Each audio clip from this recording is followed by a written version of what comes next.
Всім добрий вечір.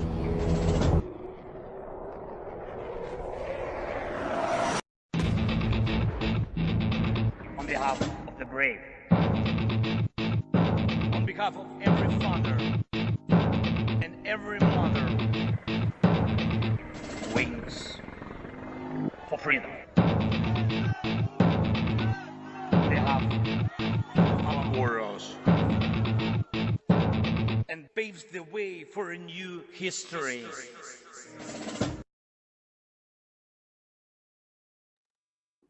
Hello and welcome to Tochnyi Weekly, the show that gets behind the headlines to discuss the Russian invasion of Ukraine.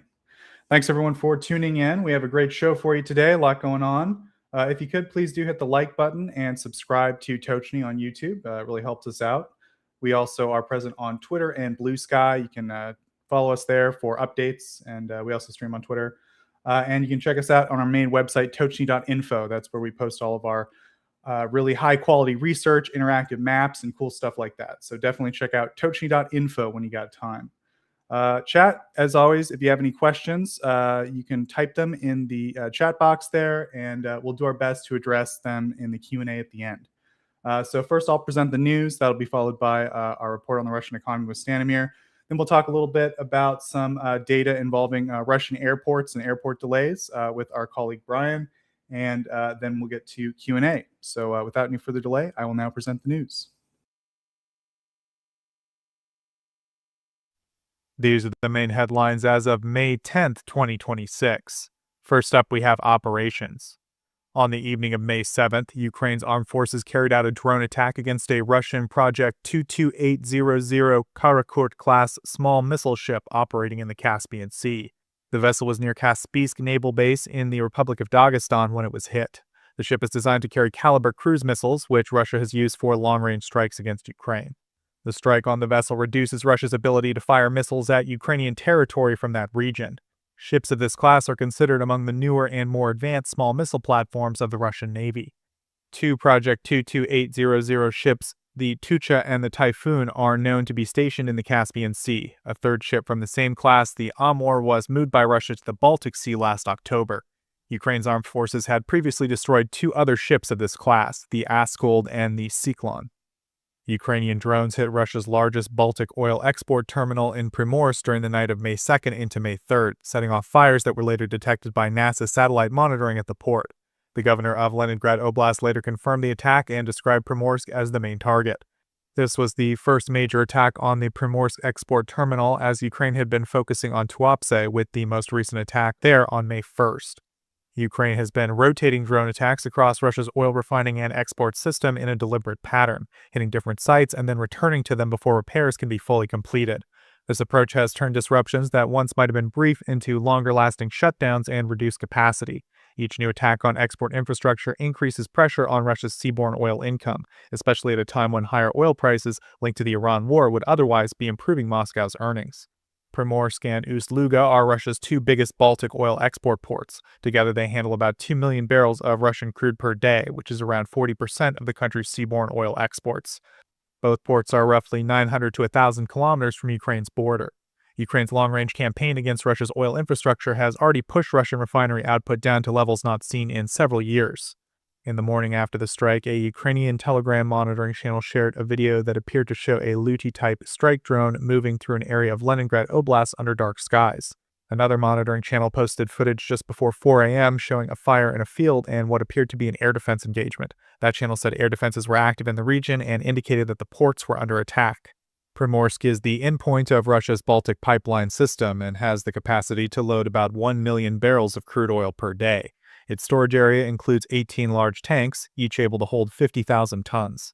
The port has 9 berths, most of them used for oil tankers, and can receive vessels of up to 150,000 deadweight tons. The Baltic pipeline system that supplies the terminal can move up to 75 million tons of oil per year, making Primorsk a major outlet for Russian Ural crude exports, including shipments moved through shadow fleet networks. Ukrainian drones hit Russia's Slavneftyanos oil refinery in Yaroslava during the night of May 8th. The refinery is one of the top 5 in Russia by processing capacity. Video posted by local residents showed a major fire breaking out at the refinery after the attack. Slavnefteyanos is the largest refinery in Russia's Central Federal District and is able to process up to 15 million tons of oil each year.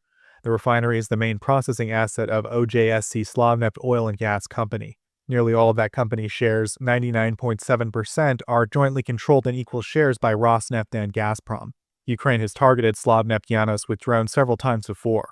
On April 26th, drones hit facilities on the refinery grounds and caused another large fire. A separate attack on the plant also took place overnight on March 28th. Slavnefteyanos is located more than 700 kilometers from Ukraine's state border. The plant produces a broad range of petroleum products, including automotive gasoline, jet fuel, and lubricants. Its customers include many of the major enterprises across Russia's central and northwestern regions, along with airports, the Northern Railway Administration, and facilities linked to Russia's defense industrial sector. Up next, we have economy and aid. Finland has promised $300 million in defense assistance for Ukraine after a meeting between the Ukrainian president and Finland's prime minister. Video from the meeting was published on the Ukrainian president's social media accounts. The new support package is intended to strengthen important parts of Ukraine's defense, with air defense identified as the main priority. During the talks, the Ukrainian president also suggested that Finland sign a bilateral agreement under a new format known as the Drone Deal, which would expand cooperation on the development and production of unmanned systems. Ukraine said it is prepared to share battlefield knowledge and practical experience from using drones in combat conditions. The proposed partnership is meant to help advance military technologies in countries that have supported Ukraine since the start of Russia's full-scale invasion. Finnish Sisu GTP 4x4 armored vehicles also recently entered service with Ukraine's Special Operations Forces. Their appearance in Ukraine is notable because Finland had not previously announced the transfer of these vehicles as part of their military aid packages. The vehicles may also have been supplied through other countries, possibly Sweden, which has ordered more than 300 of the vehicles. Norway has announced $302 million in support for Ukraine through the Priority Ukraine Requirements List mechanism. The funding will be used to buy American weapons for Ukraine. Norway's prime minister said the country is working with European partners to finance military support packages from the United States for Ukraine's defense needs. He also said he hopes more European countries will contribute additional funding so Ukraine can receive critical military equipment more quickly. The Ukrainian president previously said that 3 more countries joined the Pearl program during an informal European Union summit in late April. Pearl is the NATO program that helps coordinate the funding and transfer of U.S. military equipment to Ukraine. In 2026, Ukraine has made specific requests through the program for air defense support and long-range artillery ammunition. The U.S. Department of Justice has removed a long-standing restriction on the import of Ukrainian weapons, a rule that had been in place since 1997. The change creates a legal path for the United States to buy certain Ukrainian weapons. With Ukraine and several other former Soviet republics removed from the restriction, Russia will be the only country left on the list of states still covered by the arms import limits. The decision was announced on May 7th by Ukraine's ambassador to the United States.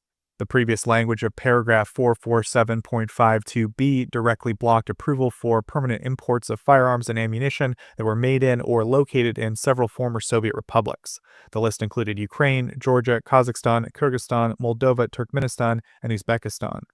Under the updated rules, certain categories of Ukrainian weapons, ammunition, and related components can now be legally considered for permanent import into the United States. The change gives Ukrainian weapons access to the U.S. market in a way that had not been previously available under the old restrictions. The ambassador said the decision brings the Department of Justice's import procedures for defense goods into line with the State Department's broader policy toward Ukraine, which treats the country as an ally.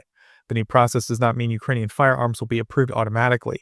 Instead, import applications will be reviewed on a case-by-case basis by the U.S. Bureau of Alcohol, Tobacco, Firearms, and Explosives, rather than being rejected by default because of their country of origin. The public comment period for the proposed rule changes will remain open until July 6th of 2026. After that, the Department of Justice will review the feedback before making a final decision. Interest in Ukrainian defense technology is clearly increasing internationally, especially in the category of interceptor drones. Up next, we have international relations. Austria has ordered 3 employees of the Russian embassy in Vienna to leave the country over suspicions they were involved in spying, according to an announcement from the Austrian Foreign Ministry. The expulsions followed a report by Austria's public broadcaster ORF about the equipment installed on the roof of the Russian diplomatic compound. Austrian authorities believe this setup was being used to gather information and send data through satellite internet. Austria's foreign ministry confirmed the report in a statement to AFP and said that the Russian ambassador had been summoned in April over the matter. The foreign minister said that spying poses a security threat to Austria and that the current government has shifted course by taking firmer action against it. He also said that Austria had made its position clear to Russia, including over the large number of antennas at the Russian mission. She said that diplomatic immunity must not be used as a cover for intelligence gathering activity. The Russian embassy described the expulsions as improper and politically motivated. Since 2022, Austria has expelled about a dozen Russian diplomats. Austria's conservative-led coalition government has also promised to expand the range of spying-related offenses in its laws, aiming to better protect the international organizations based in Vienna, including the International Atomic Energy Agency and the Organization for Security and Cooperation in Europe. Argentine authorities arrested 26-year-old Russian national Dmitry Novikov on May 1st in Lanús, a southern suburb of Buenos Aires. Officials describe him as a senior figure in La Campaña, a Kremlin-linked influence network accused of paying for fabricated stories against President Javier Milei in response to his support for Ukraine.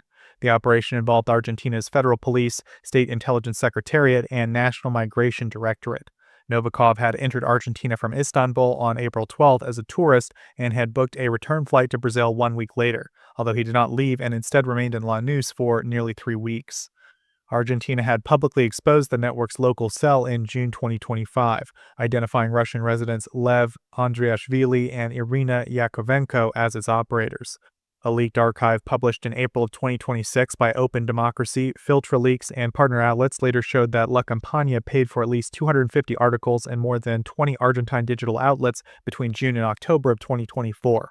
Argentina became the network's largest known target across Africa and Latin America during August of 2024. Argentina's security minister said that Novikov had entered the country to carry out operations aimed at destabilizing Argentina's institutions. A federal judge ordered preventative detention while deportation proceedings moved forward, citing flight risk and national security concerns. Migration authorities canceled Novikov's residency status, ordered his expulsion, and imposed a permanent ban on returning to Argentina, saying he had misused the grounds under which he entered the country. La Campaña is described as the post-Prigozhin successor to Wagner's information arm and is linked to Lachta, the structure named by U.S. prosecutors in the 2018 case over interference in the U.S. elections. The April 2026 leaked archive included 76 Russian-language documents, totaling more than 1,400 pages. The file showed that between June and October of 2024, the network spent at least $283,000, placing more than 250 articles in 23 Argentine digital outlets. The leaked documents also showed the network studying Argentina's defense industry, Antarctic oil reserves, opposition figures, and plans to support opposition candidates in the 2025 legislative elections. One effort focused on pushing legislation to block Argentina's participation in the Ukraine Defense Contact Group. The operation appears to have slowed after January of 2025, after Washington moved farther from Kyiv and Argentina abstained from a United Nations resolution demanding Russia's withdrawal. And last item this week, a temporary 3-day ceasefire between Russia and Ukraine has appeared to hold through the night of May 9th, with no major attack reports from either side after midnight. The unexpected pause, first announced by the U.S. president, is set to run from May 9th through May 11th. Ukraine's Air Force said in the morning on May 9th that Russia had launched 43 drones overnight, with Ukrainian air defenses bringing down 34 of them. It was not immediately clear whether the drones had been launched before or after the ceasefire began at midnight. Russia's defense ministry said its forces intercepted 44 Ukrainian drones between 8 p.m. and midnight Moscow time on May 8th. No attack drone activity over Ukraine was noted during the ceasefire period, while reconnaissance drones were still seen on the front lines. The temporary ceasefire brought one of the longest stretches without an air raid alert across Ukraine since Russia began the full-scale invasion. The U.S. president's announcements came as tensions between Russia and Ukraine rose ahead of Russia's Victory Day events. The Kremlin had declared a temporary pause tied to the May 9th holiday, but Ukraine remained doubtful that Russia would follow the terms. Kyiv has pointed to earlier cases where Moscow failed to fully observe ceasefires around major dates and holidays. This year, Russia's celebrations were notably reduced in scale, partly because of a growing ability by Ukraine to carry out long-range strikes and partly because of a shortage of capabilities. As a result, the Kremlin did not show military equipment at this year's event. And that's it for the main headlines this week. We will now move to the next segment. Yeah, so Stanimir, we're going to talk a little bit about the May 9th parade. We started tracking the voices about the scale of the parade in Moscow being significantly reduced a while ago, and ultimately it was true. I think that someone was trying to make sure that it wasn't too big of a disappointment for the Russian audience.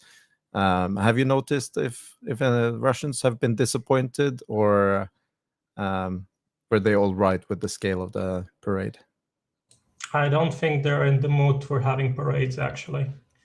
They're trying to sort of to scale it down and also scale down expectations. But I think overall in Russia's cities, there is not that much of a mood for a parade.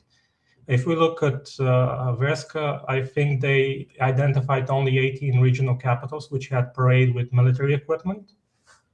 That is a small percentage out of the 83 regions that Russia has.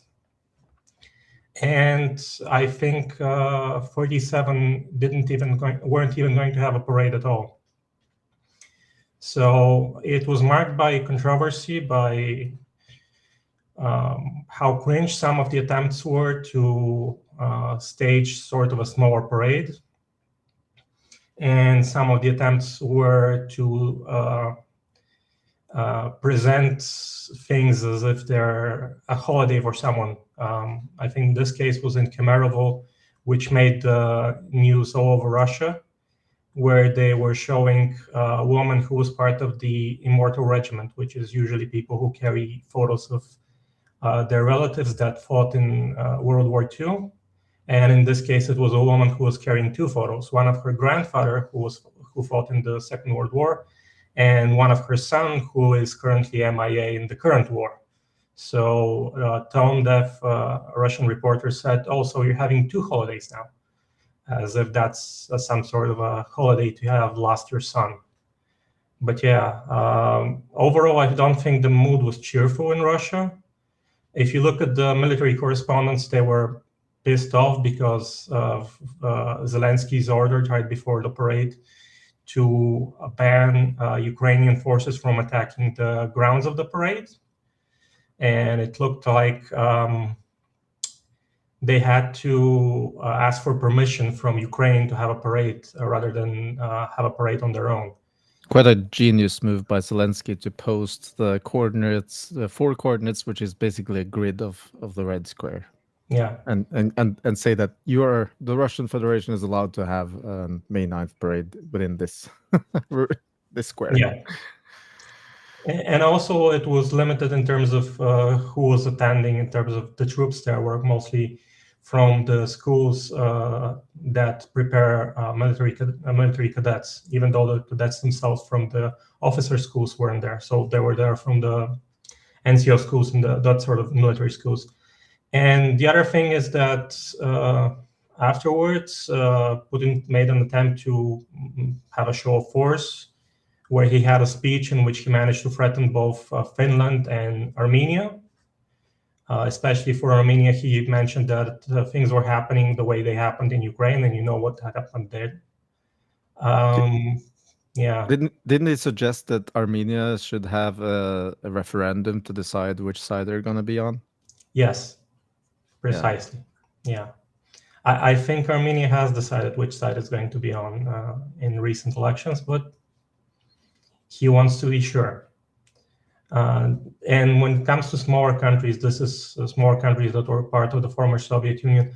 This is one area where Russia can really bully them to some degree economically, because they're such small economies and are dependent in some cases on the Russian market. Like how they can bully to an extent Georgia with tourism or with wine imports. They can really punish them. But beyond that, like I said, I don't think Russians were in the mood for a parade, especially with the restrictions of the internet and with everything closing down in the regions in terms of restaurants and stores, as we've seen. Do you think that the parade is important for Russians, or do you think that this has been more an image that Putin has tried to create? It's more of an image right now, because I don't think the way the current war is going is really something that Russians like. It's more of an image for Putin than for them to have a parade so much. It's something he built over the time he was president as a big spectacle. But right now, it's not really even a big spectacle. It's more of an embarrassment when compared to previous years. Yeah. Well, I guess we are interested to hear about your latest developments on the economic front. Yes, and we first should probably start with the slides on the Russian tanker data. So as you can see, we have the updated tanker data for this week. Again, caveats that I have to give is that the deadweight tonnage is usually indicative. It's usually 10-15% higher than it actually should be, because then the useful load in terms of fuel, in terms of crude oil and petroleum products should be, and also that every week we adjust the data from the previous week. So if we see in Ust-Luga, after we adjusted the data, it seemed more like a regular week with almost 0.8 million barrels a day. Ust-Luga usually has around 0.7 to 1 million barrels a day in terms of shipments of oil. When it comes to oil products, something that was mentioned in the previous weeks, that Russia is dependent on EU-based Greek tankers for oil products, more tankers, and we've seen actually a decrease to just 0.120 million barrels a day. So that's a big drop for this port when it comes to oil products. And also out of the liquid petroleum gas tankers, half of them didn't ship. So they were moved to this week. So that's again a decrease of almost half of what was shipped last week. And again, that's a low number for them. In terms of what's operational, I think everything is operational in Ust-Luga. We're talking about the Novatek terminal with the condensate, and we're talking also about the oil terminal. When it comes to this week, we have again a high figure of 2.1 million barrels a day. I'm expecting this to be largely adjusted because that's too high for Ust-Luga to ship, but this is the raw figure as it is right now. When it comes to oil products, we have double what was last week at 0.27 million barrels a day. Again, this is probably going to be decreased, but as you can see, it's mostly due to one big oil products tanker with 106,000 deadweight tons. This is mainly the thing that's boosting the export. But again, I expect this to decrease next week. And overall, we're looking at just 4 tankers loading oil products, which is low for the sport. And when it comes to liquid petroleum gas, it's just the tankers from last week. So there's no new arrivals in that regard. So that's again low for the sport. When it comes to Primorsk, we had some serious adjustment when it comes to crude oil. So it's down to 1.1 million barrels a day. That is more in line with what this port ships usually. It ships around 1 million barrels a day. When it comes to crude oil, we didn't have any adjustment for the oil products. And for this week, when it comes to crude, after we added the tankers that didn't leave last week and left this week, we have 1.7 million barrels per day almost. I expect this to decrease, but again, this is 50% higher than what we expect for Primorsk for this week. And when it comes to oil products, we're at 0.24 million barrels a day. That is on the lower side, and if not all these, if all of these ships aren't underway, I expect another decrease for next week. So again, we're seeing the Baltic being starved from tankers when it comes to oil products and their shipment. Finally, the most difficult thing to track is the Novorossiysk shipments. We had small adjustment when it comes to the oil. Just one tanker was shipped this week, not previous week, and it was from Novorossiysk for certain. And when it comes to oil products, 3 tankers didn't ship this week, and one hasn't shipped for 2 weeks now. The decrease is down to 1.46 million barrels a day if we include those we think are likely from the Caspian Pipeline Consortium, and 1.3 million barrels a day if we discard them. Again, I think that's a lot more from the Caspian Pipeline Consortium, but this is something that's difficult to track here. For oil products, it's relatively high at 0.3 million barrels a day. This is okay for the sport, so they're operating at full speed. And for this week, we have again a high number at 2 million barrels a day for oil shipments. This is very high for Novorossiysk. Expect this to be decreased significantly, and also a lot of this to be from the Caspian Pipeline Consortium, as I've mentioned in the slides. And for oil products, it's 0.35 million barrels a day. I'm again expecting to see some decreases when it comes to the shipments. As we've seen, those who are partially laden haven't actually left the port in previous weeks.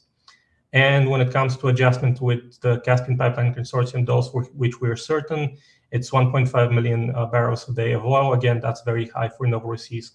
One thing I should add is that when it comes to Primorsk, even though it was hit by Ukraine, it still seems to be operating at normal speeds, as it were, in terms of shipments.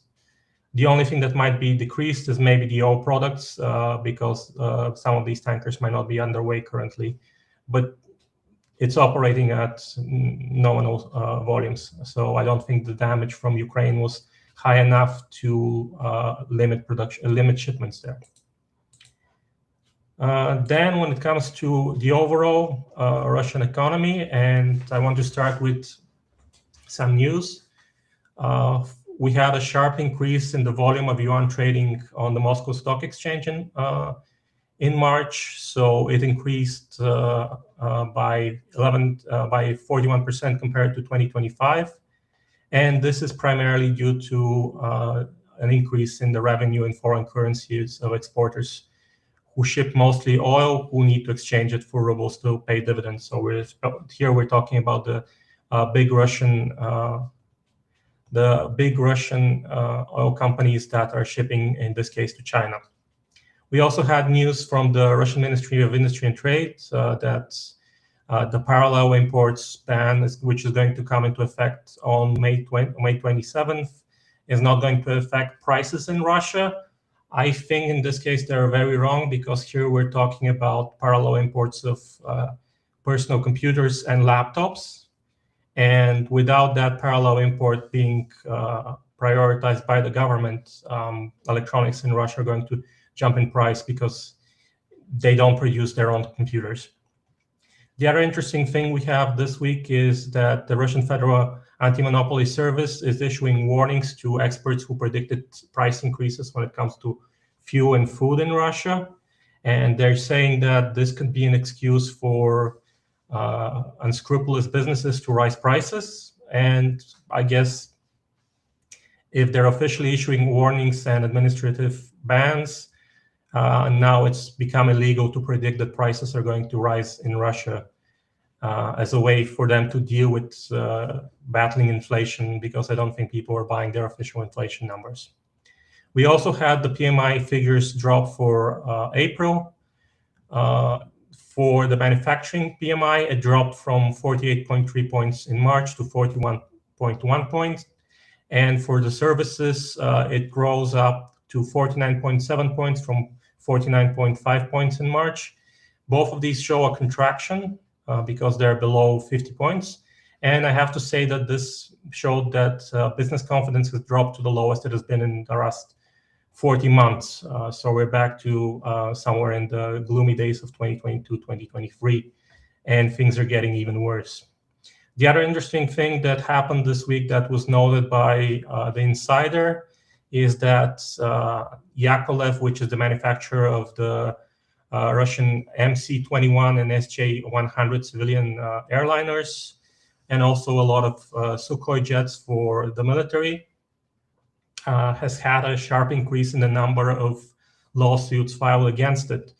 They counted 363 lawsuits filed against it since the start of 2024.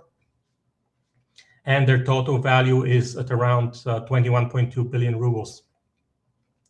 The reason for this is that even though this is a defense contractor and it's a prioritized contractor when it comes to the construction of civilian airliners, Yakolev doesn't have the money to pay its subcontractors and suppliers. And this goes even for things like the engine for the planes. They're currently struggling to have enough money to pay for these components, which are critical for their production. And as a result of this, or as a side effect from this, also they moved the deadline for the start of production of both these airliners, which are critical for the Russian aviation industry, because by 2030 it's going to lose probably around 70% of its Western airplanes, because they're going to have to face problems with maintaining them, and the service life of their components is going to end, and they don't have the ability to replace them as they're currently sanctioned. But with the shifting of the date for the construction of the domestic airliners, probably we're going to see a reduction in the amount of flight hours on Russian planes, or they're going to start implementing serious measures to extend the life of their Western planes, something we've seen from the Ural Airlines, which want to extend the life of their Airbus 320s over 100,000 flight hours.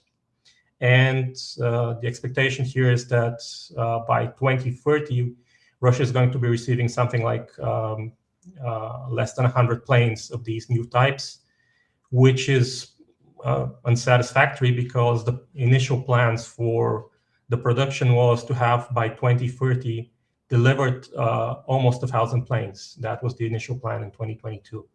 So the date for the construction for the serial production has been now postponed, I think, 4 times. And now it's going to be shifted to 2027. And I think industry insiders who were asked didn't even believe that the certification of these planes would be completely finished by then. So they're facing a very difficult time if you're the Russian airlines. The other thing that happened was that the Russian central bank came out with its own GDP estimates for the first quarter of 2026. And it came in at 0.5% decrease, with the projection for the second quarter being a growth of 0.9%. This is a worse figure than the Ministry of Economic Development, which showed only a 0.3% decrease. And next week, we're going to have the data from Rostov, which might show an even worse number, because the underlying indices they use to calculate it have shown that the situations are worse than expected. The situation is worse than expected. When it comes to Russian oil and gas revenue for April, we had the data come in. So even though it's up from the 617 billion rubles in March, it came in at 855.6 billion rubles. Month over month, it's up 48.7%. But compared to April 2025, it's down 21.1%. And for the total of the first quarter of the first 4 months of 2026, it's down by 38.3% to 2.3 million rubles. This is what we're expecting for them to be a big problem to actually cover this gap, because expenses have actually grown up significantly, and we're going to see that in the next slide. So this is the biggest news story from the week. The Russian budget deficit actually came out for the first 4 months of the year, and this is the worst deficit Russia has had in its entire modern history. It came in at 5.87 trillion rubles. It's bigger than the budget deficit for the entire previous year, which also missed the target.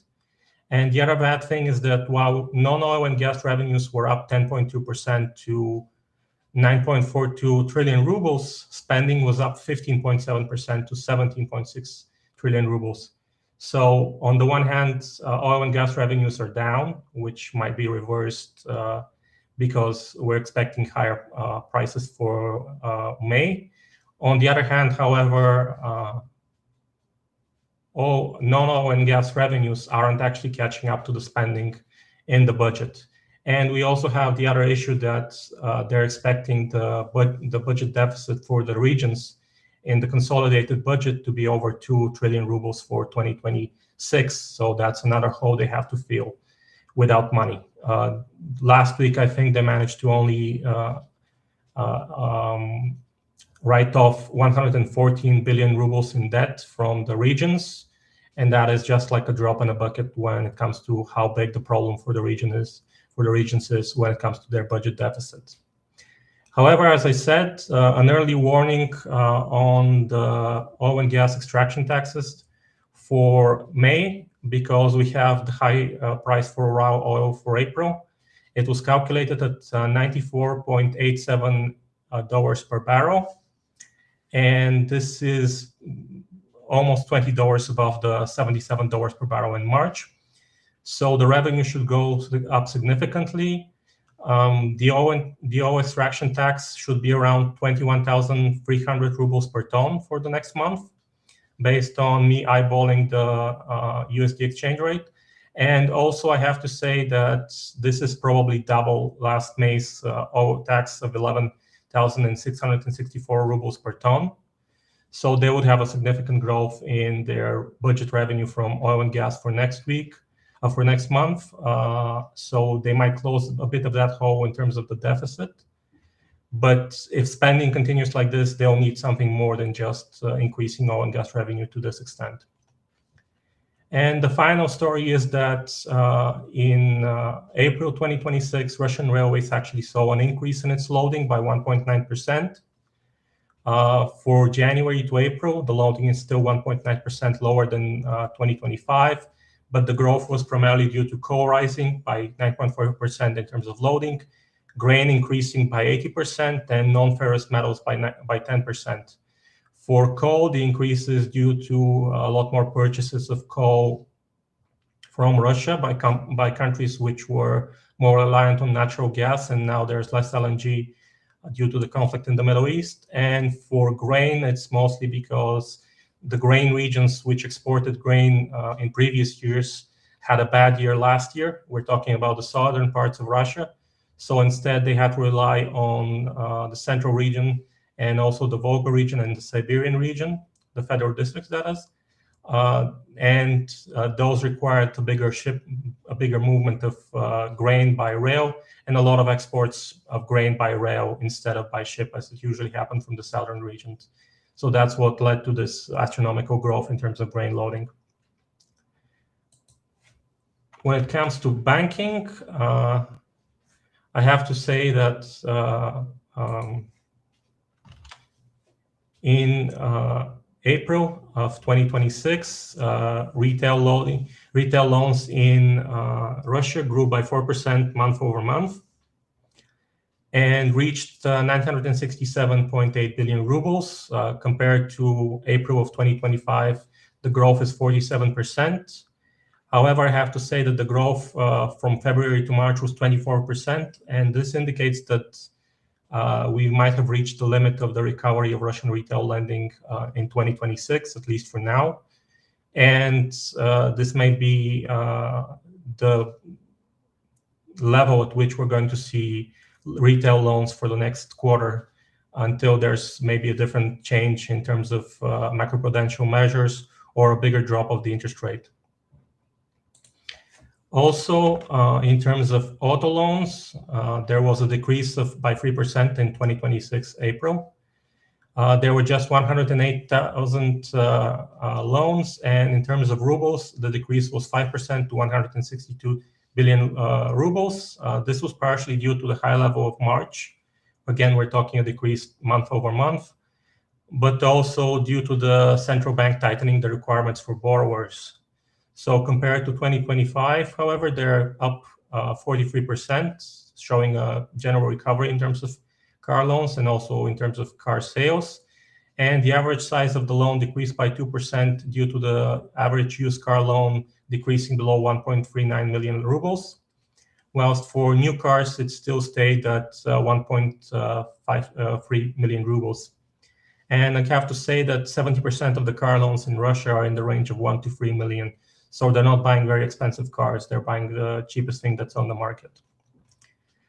When it comes to construction, we had a news story from Samolet, which is known to you as something I've brought up repeatedly. It's Russia's largest real estate developer in terms of square meters actually being built. And it had a problem this week with 2 bond issues. It technically defaulted on them. According to them, this was due to a technical error that made them unable to do the payments on May 4th.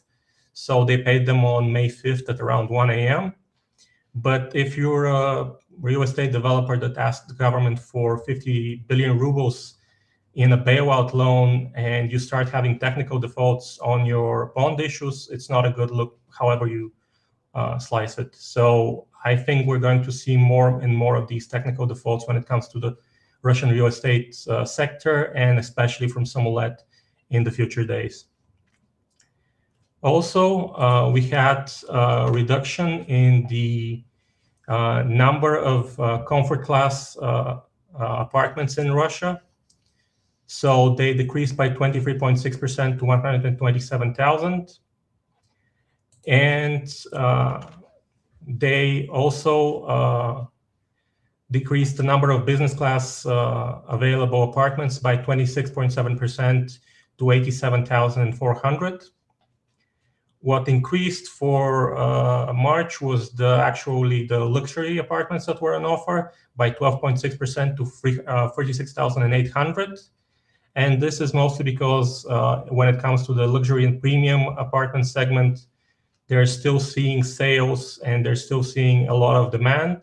Whereas for the mass segments like the business class and the comfort class, there really isn't any more demand currently in Russia. Also, when it comes to interesting data points to end the news segment here, Russian tire producers for the first quarter of 2026 decreased their output by 23.26% to 6.6 million tires. And this is due to Chinese tire imports rising by 53% to 6.4 million tires. And in monetary terms, the value of Chinese tires rose by 27% to $154.2 million. So as you can see, they're actually selling them cheaper tires rather than more expensive tires, but this is what the market is looking for. And Russian producers are basically operating at half their capacity currently, which would mean that soon a lot of them might have to close down, even though they had a good deal buying Western factories when they left. They're not able to defend their market from China. Also, an interesting news story is bottled water. For the period of 2026 up to April 25th, the sales of bottled water in Russia decreased by 14% in terms of volume and by 1% in terms of ruble value. Kaufman Vody, which is one of the bigger producers of bottled water in Russia, actually reported a decrease in sales by 33.5%, and all other companies actually reported a drop in demand. Two things we can see here is that Russians are cutting their spending, and the other thing is that the inflation figures are made up because sales dropped by 14%, but the value dropped by just 1%. This is just basic bottled water. It's gone up by over 10% in a year. This is significant, however you look at it. The other thing is that the Russian poultry industry, they're discussing with the government and industry unions on the introduction of a price range for the C1 type of chicken egg. This is both for the wholesale procurement and for retail sales, similar to the way alcohol prices are regulated in Russia. For those who don't know, the Russian Ministry of Finance actually sets the official minimum price of vodka, for example, and cognac and brandy. And all prices go above that. And it also sets, controls the prices by also the excise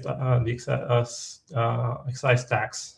But yeah, they want to regulate the prices of eggs because they had problems in the past with spike in the price of eggs due to a shortage. And then they had a drop in the price of eggs rapidly due to overproduction. So they want a fixed amount that is discussed constantly with the industry and regulators. So they have, both sides have both an affordable price of the eggs, but also an amount of profit from the eggs, which has not been ensured in the last 2 years. And the final interesting news story for this week is that in the first quarter of 2026, 1,200 companies in the sphere of tourism liquidated in Russia. And this is a 34.2% increase than the first quarter of 2025. And this is largely due to the conflict in the Middle East affecting foreign trips, and also the domestic tourism demand is stagnating significantly. When it comes to inflation and debt, we had the official inflation for the period of 28th of April to the 4th of May.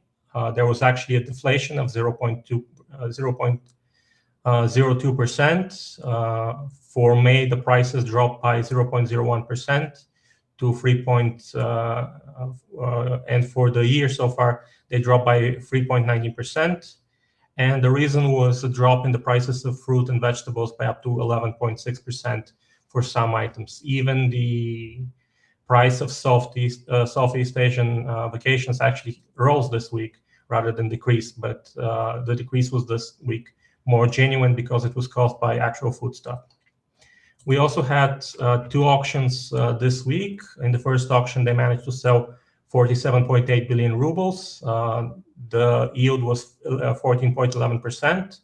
The second auction was more interesting with 54.7 billion rubles, where the yield was, as we had expected before the reduction in the interest rate, at 14.7%, which is something we should look forward to. If this continues to increase, maybe Russian debt has again become more riskier than people give it credit for. And that's it for me for this week. Yeah, thank you, Stanimir. I see Matthew has a question, and we'll see. Maybe you can answer it. He asks, even with the higher oil prices, how does Russia convert that into military spending? Aren't they already running at full production capacity? So they're running at full production capacity, and at some places still expanding structures, but they're not being able to buy the equipment they need. But there's certainly construction is ongoing.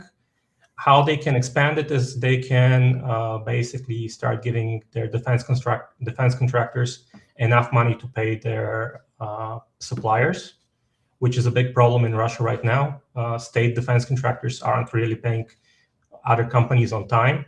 Even when it comes to one company being part of Rostech and the other company being part of Rostech, we still see that payments are delayed. And the other thing is that the Russian defense industry is operating at a loss. So what they can do is they give them more money, so they're not operating at a loss, and they're not increasingly building up areas in the supply chain. So basically, everyone owes other people money. All the line down to the end of the supply chain, there's people owing money and companies owing money. And that's creating a bottleneck for the Russian defense industry right now because they couldn't pay on time. Yeah, so they don't need to really look for a long time to find places where they can put money into the defense industry. Yeah, they're broke. The defense industry is broke. They have to pay it more. Yeah. Well, thank you so much. I guess maybe you'll be around in the panel a little bit more as we go to the next speaker. Brian, welcome to the stream. It's been a long time. Oh yeah, my annual appearance, right? Every year Basically, I yeah. would just turn up for one episode and just disappear. But yeah, anyways, so Rostov's Strela site was hit. I think we are gonna roll the Yep. PowerPoint right now. Yeah, so that's gonna be fun. So to give a summary of sorts, what happened? On 8th May, at 09:30 local time, which would be the Moscow Standard Time, Ukrainian drones had hit the, what do you call this? Like an aviation node of Rostov on Don, which is basically the complete like it coordinates every kind of air traffic for almost like what 730 100 square kilometers. So that was like a very big outage. If you see actually in the PowerPoint, like really carefully, you can actually see the J pole sticking out of that of the building, and even dish antennas for C-band communications, which aircrafts do use a lot. So how many sites do you how many sites do they have? So for each FIR, which is the flight information region, think of it like what, an area or like a state. a state which is only controlled by one entity. So for each flight information region, there is one of these nodes. All of these are like automated hubs which basically take all the aviation data, like for example your radar, your communications, all your flight plans. They put it into one computer, and this one computer basically connects all the ATC and airports in the region, and they're going to be it basically gives them a sort of a inter-network communication between each other, where they know what's going on with the airspace. So to be focused on Rostov's Strela system, which is like really old. It was built in like 1983, 84. That's when the USSR's ATC system started to go modernized, which was later upgraded by the Indra systems, and then the Russians started to put in their own Galaxica systems.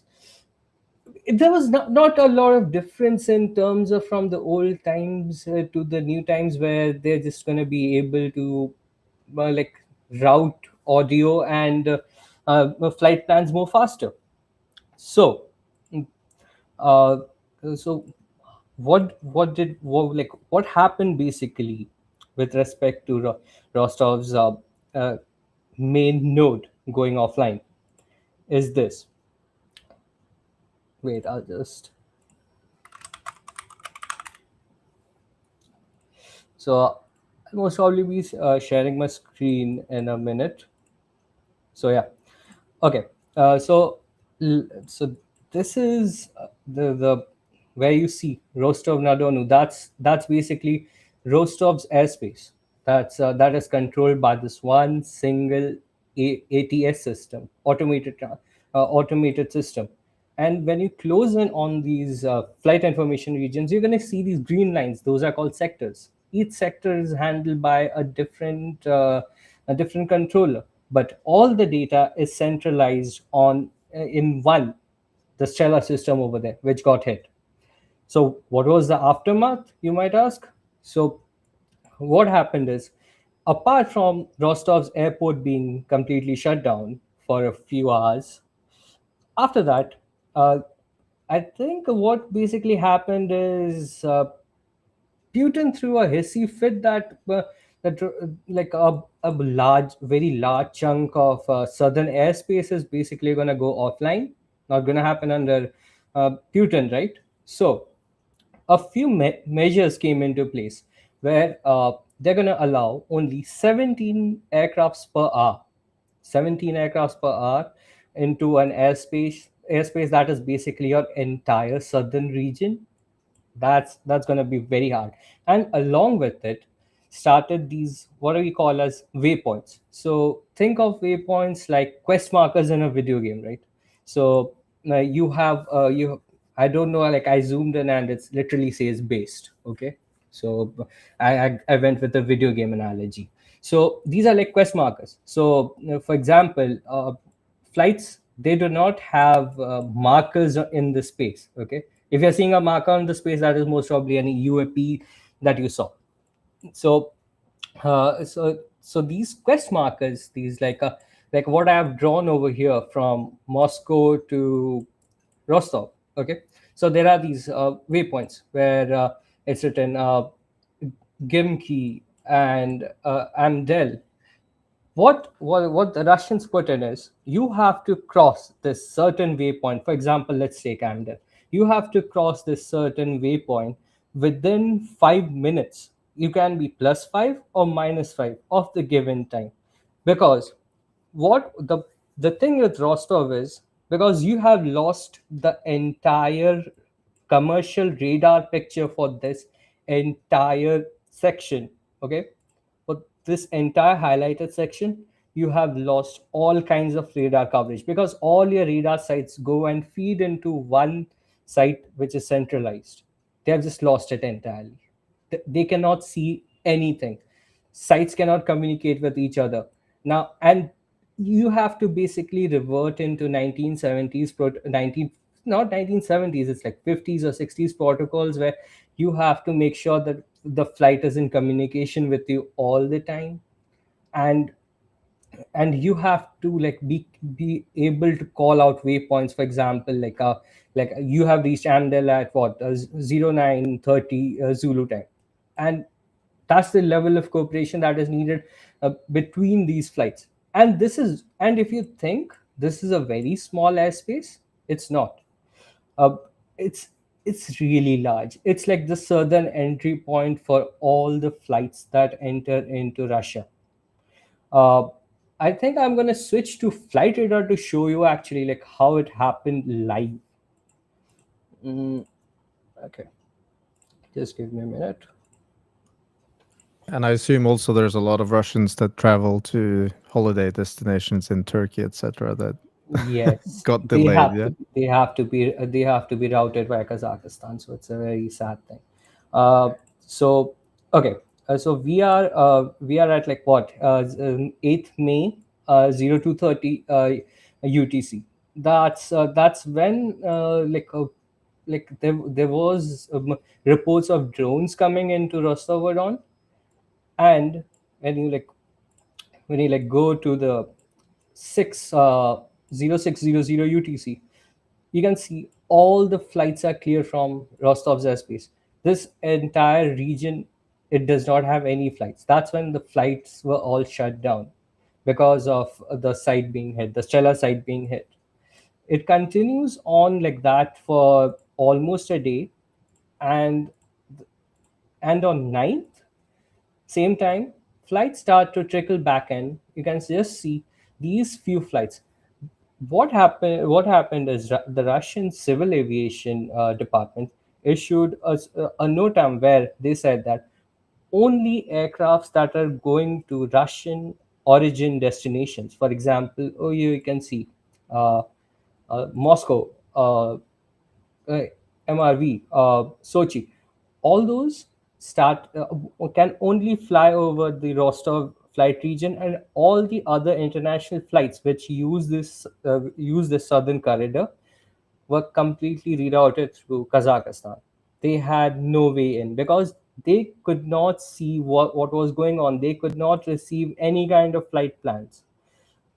uh, it's like the entire sector is completely blind. You cannot see aircrafts. You can only just listen to them. Yeah, the planes themselves, they can see each other, but other than that, the ground has no idea what's going on. They have to rely on voice procedures. So yeah, someone's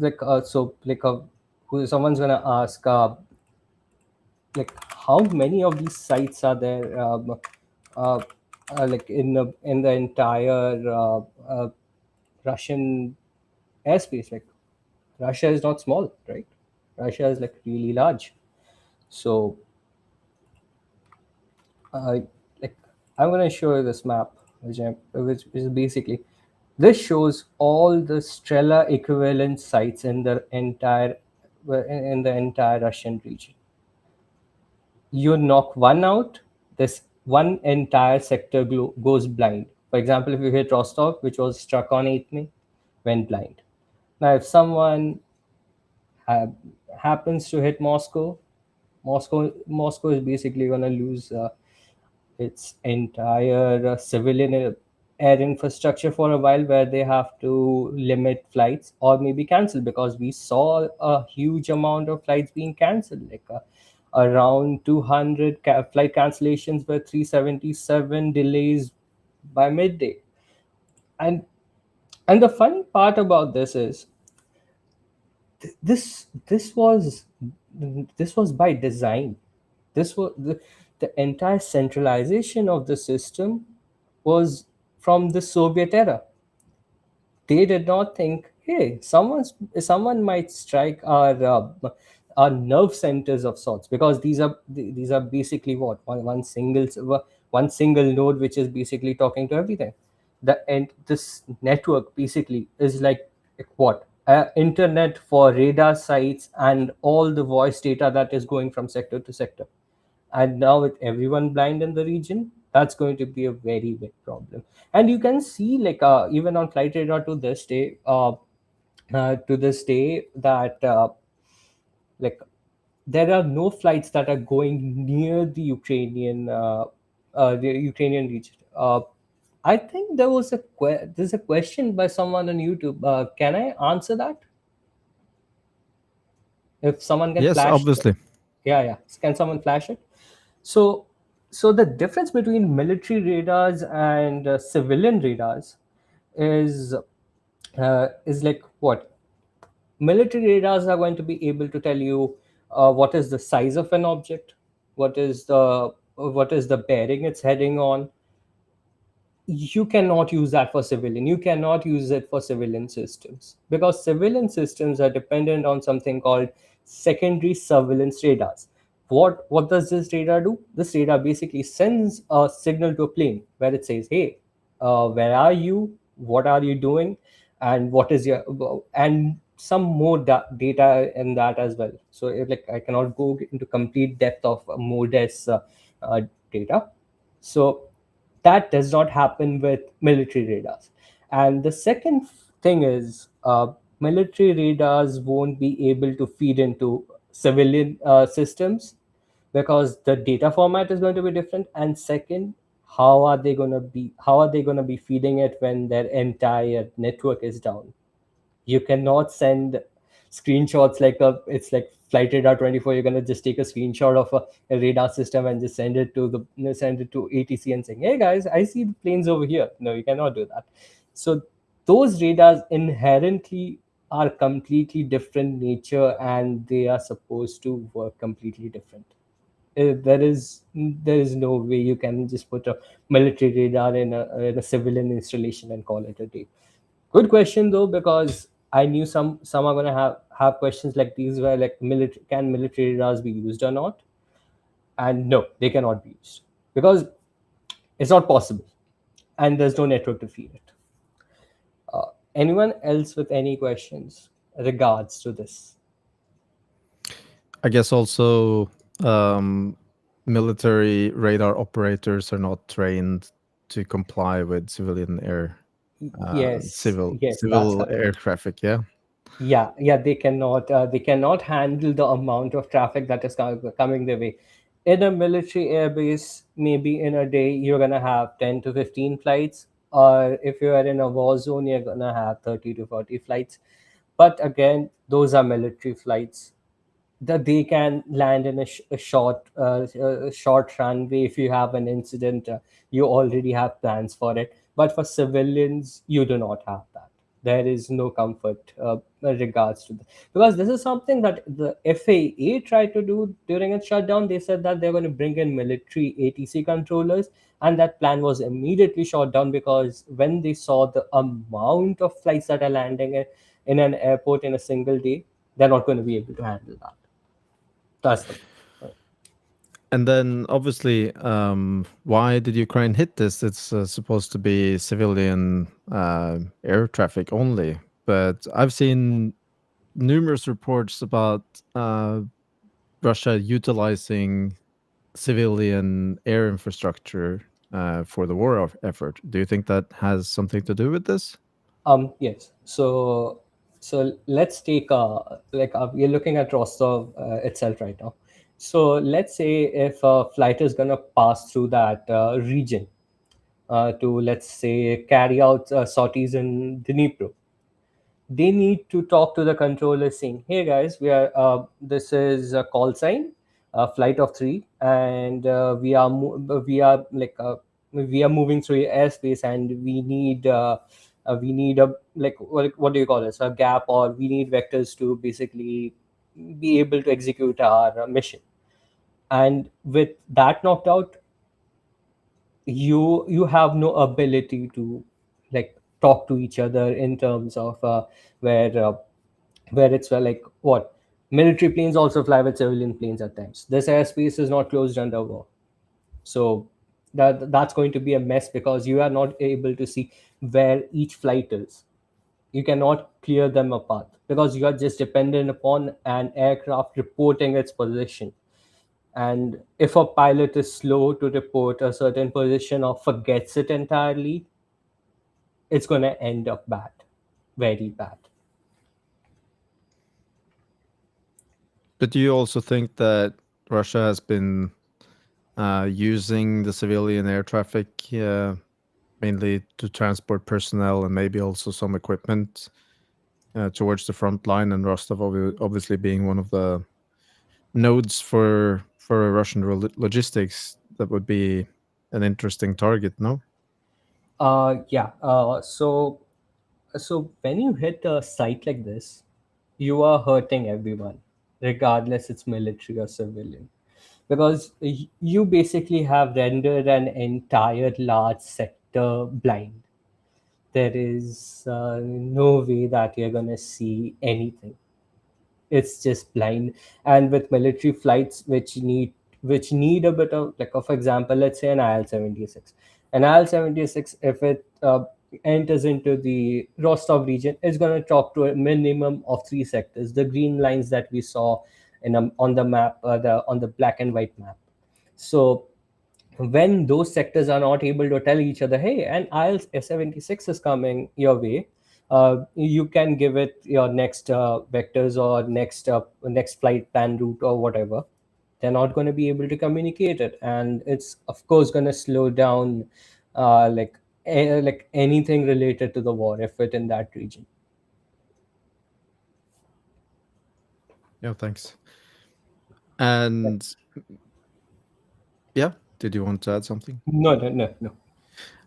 And I wanted to ask Stanimir, what has the reaction to this shutdown been? I've seen some videos of crying Russians in the airports in Moscow, but other than that, has there been any reactions?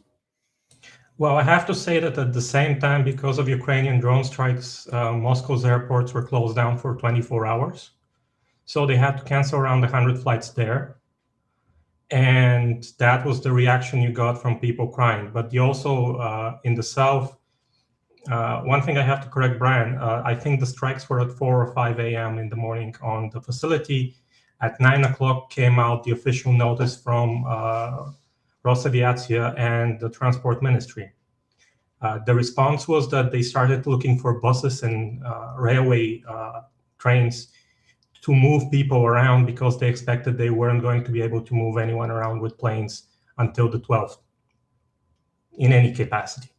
And that's why Brian says that Putin probably had a hissy fit, because him being told that entirety of southern Russia is closed off for airplanes during the heat of the May holidays, where people want to travel to places like Gelendzhik, Sochi, Anapa, or maybe even to Turkey, as he said, or Egypt. That was unacceptable for him, probably because the Kremlin commented on it immediately by Pskov. So I think the way you can explain it is by a complete collapse of Russian airline travel for almost the entirety of Western European Russia. Yes, that's correct, because this Rostov's Stella system is, let's say, a weakness. It's a one single place which all the information is computed together. We can put it as in this way: it's like the CPU of the entire airspace. That's where everything gets computed, from your flight plan routes to everything. Now, with the Stella system down, every flight plan has to be manually added by the ATC. So you have to basically fax or even email this flight plan to whatever sectors you're going to pass through, and the concerned airport and the airport that you are departing from. And additional to that, you are going to have to watch your instruments really carefully, that you do not have the luxury of having any kind of deviation from any kind of deviation, because is if any kind of deviation is there, and if there's a flight without any kind of transmitter, which usually is with military aircrafts, you are gonna hit something. And like, you have to rely on absolute accuracy, to the point, like, because the NOTAM like clearly said you have to have a reporting time of just plus of plus minus 5 minutes. You cannot go beyond that. So you have to cross this certain waypoint by 5 minutes before or 5 minutes after. If you miss that, it's done. You cannot do anything, because then ATC goes into the full panic mode where they have to figure out another route for you, and then they have to manually check that with other aircrafts that are flying in the region. Because see, planes and planes can see each other because of something called TCAS. They have it's for avoiding collisions. Okay, so whatever you see on flight radar, that is also sent out by these planes. Okay, they have to have a minimum distance where it's either ATC's job or it's either the plane's job. The It comes down to the plane when it's military in nature, because they can trust the military guys to basically know what they are doing, because they have superior radars and the ability to turn on a dime. Like, I'm talking about fast flyers like Sukhoi 30, Su-35s or MiG-29s, but civilian aircrafts, they cannot do that. If they have a heading and they do not know what's ahead of them or behind them, something is going to go very wrong, and that's a very big problem. Yeah. Well, I hope Ukraine hits more of these nodes. I mean, it's fair game of sorts, because this is a weakness that has most probably been seen by anyone who is familiar with the Russian airspace. Anyone who like studies airspace for a living, which I do not really do Russian airspace, like, and because my, let's say, my interests have changed to other regions where I know the airspace, from my back of my hand, where I can say, yeah, if this flight is going through this waypoint, that means that is going to be the next waypoint, and they're going to report on this waypoint. But in terms of Russian, where you see that only one site controls everything, yeah, I mean, it's fair game in terms of disrupting like the entire region, because like I said, you can see it clearly on the map. Rostov, Moscow, and St. Petersburg, they're just one single sites. They do not have any kind of backup, and when they will fall to their backup systems, it's going to be something similar that we are seeing with Rostov. No overflights in that region, unless they're going to an airport in the same place. Other than that, the entire airspace is closed. So yeah, it's pretty significant in terms of an airspace closure, because you lose a very large chunk, and this is the only place you can enter via the south towards Russia, because the other regions would be via Iran, and Iran is not allowing any kind of planes to enter their airspace, because they are only limited to Iranian carriers only. No one else can go in. Afghanistan, maybe, yeah, sure. Then if you go east of that, it becomes really like, what do you say, not economical anymore. It's basically going to turn into where you have to add a stop in between, so either people get off, or you have to add more fuel to get to your location, I mean their destination, sorry. So yeah. And if I can add something, we saw that their disaster recovery protocols for this event were terrible. I mean, yeah, it took them almost 12 hours, and with just 17 flights into that. Okay, so for people, so people need to understand, this is not a very small airspace. This is a very large airspace. This covers almost like what? Stan, you can be a better like a better judge of this. This is a very large airspace. This is not small at all. And when you have such a large airspace just with limited number of flights, and that happened only 6 hours after the entire thing happened. They had no way to because they were scrambling, because ATCs these days are the ATCs these days rely basically on these computed systems. They just look at a screen. And uh, actually, that is a good question. Can you flash that, Erlend? Thank you. So it's a financial issue. Russia does get money for these overflights, but the thing is, if we are going that way, you're only going to Russia. There's no other way. And flights from over the Black Sea usually turn off towards Turkey to get to their Middle Eastern destinations, is because of the war. Uh, y- Actually, Ukraine has a NOTAM in place, which basically extends to much of Rostov, which, as you see, Russia does not adhere to. And yes, it loses a lot of money in terms of overflights. And the second thing is, that's where you go ATC 0.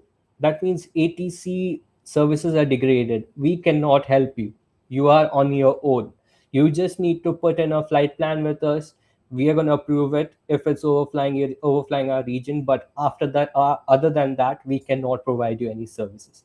And that is very dangerous in terms of civilian flights, because ATC does not know what's going on in the airspace, and if they vector another flight towards you, you're done because you did not see it coming. Good question. Thank you for that. I also have to add something to the financial side. You have to remember that Russia has a huge domestic state-owned airline, Aeroflot, and also it has several others that are owned by state corporations like Red Wings. Russia is dependent, their airlines are dependent on traffic right to that point during this time of year. These are the most profitable flights for them. And these Russian airlines have recently started posting losses instead of profits. Aeroflot for the first quarter posted a loss. Yeah. So and above that, now with flights being cancelled in the region, yeah, it's really difficult. I mean, because like this is an inherent flaw with the entire Soviet Union system, right? They just build upon an old system over, and they do not think of anything new. Like for example, like like I think almost each and every other region uh, other than Russia has what do you call it, backup systems, and even the ability, if one node goes offline, the other nodes can take care of the entire traffic.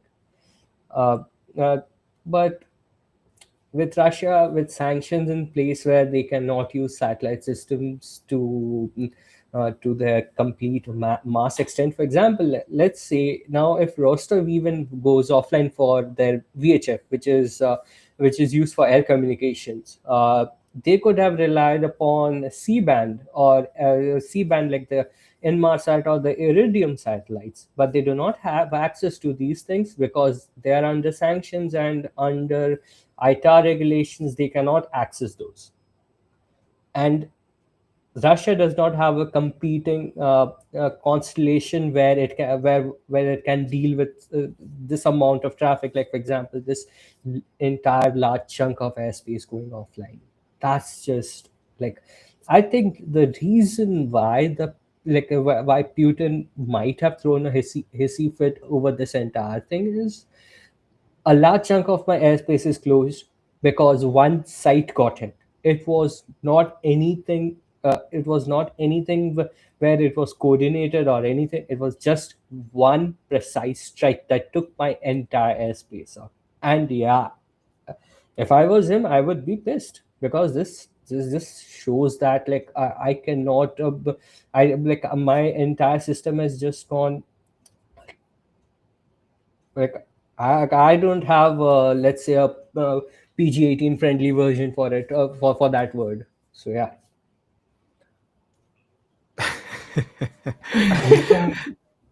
We can use that line from the HBO series Chernobyl, Why is it built that way? Because it's cheaper. Yeah, and because they forgot that, because like you are at a war, and if someone like studies your airspace and goes, if we take that node out, there's nothing else that's going to be alive in this airspace, and that is what they did. I mean, you gotta give props where the props are due. Okay, amazing thing. I like none of us even thought that this, and to put it into perspective, I think in September 2025, one of the civilian radar sites near the Black Sea was hit, which also fell under. Like the Rostov's FIR region, flight information region. FIR means flight information region. Sorry about that. I did not specify that. So they had and at that time I think they had gone like blind in the entire black sea region, the FI region that is covered by the Black Sea. So yeah, being the it's just because because as Stan said, it's cheaper, so that's why they keep doing it. Yeah. Okay. I think that was it about the Rostov ATC attack. It's always lovely to have you on, Brian. Please come back soon. Yeah, I will do. Thank you all. I hope you enjoyed it. If you want me back, I mean, I don't know, just comment on any of the platforms that Toshni has got.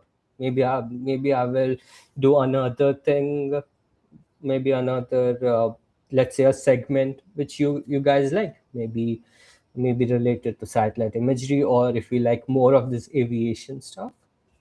If you do, sure, just give a comment, and I will love to do it again.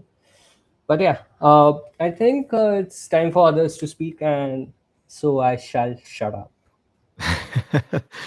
Yeah. Well, whenever there's something interesting that we think you should come and talk about, I'll Oh yeah, definitely. I'll be sure to kick you on the butt so that it won't be another year until next time. Oh yeah, sure. Yeah.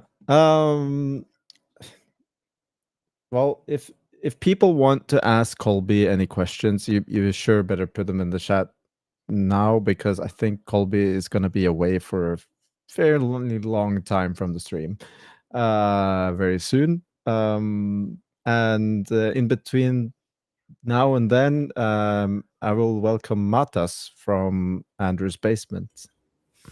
Hello, everyone. How are you, Matas? Good.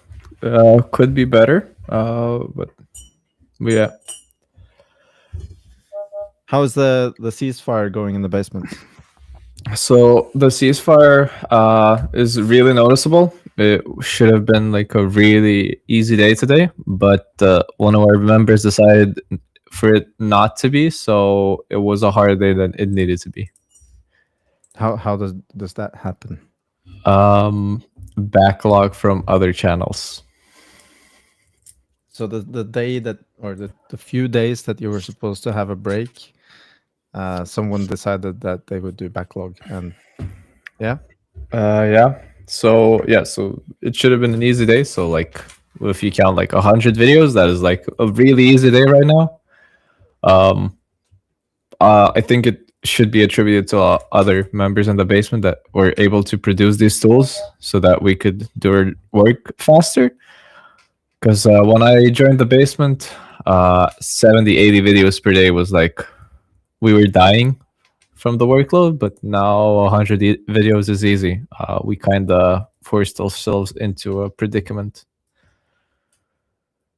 Yeah, there's lots of different people contributing in different ways to the Andrew's Map Ukraine Daily Update, and it's a pretty big group of people. Some are also present in the Tochnyi community, and some are only in the basement community.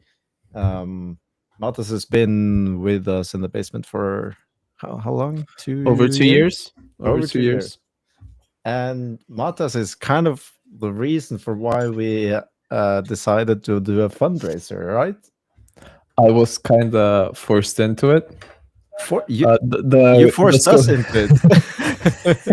The scope got out of hand, honestly. But yeah, like as you may know, the basement is doing a fundraiser, and I thought there was some interesting things in connection to our fundraiser that actually got published in a way, indirectly, or actually quite directly connected to the fundraiser, because obviously the fundraiser is for the Khartia corps, but they all have a lot of different units under Khartia. And yeah, Matas, what happened today or yesterday? So I guess our good friend Bielitz decided to geolocate a Ukrainian assault. And so one of the units we're kind of directly raising the funds for is the one that performed the RUG, basically corpse. RUG? Yeah, RUG from Khartia. The video was quite interesting, honestly. You could see how great of a how great the drone threat is actually. If you look at the video, you can see the infantry walking quite a bit of distance on foot for the assault. But yeah.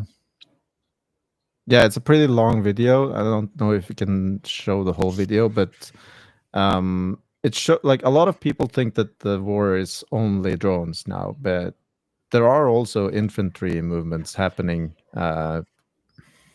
also as a spearhead, and it's obviously incredibly dangerous. And in this specific video, they show how RUG or RUG is moving up very quickly to a village, and seems like they cleared it, if it was cleared already with drones or small infantry assaults.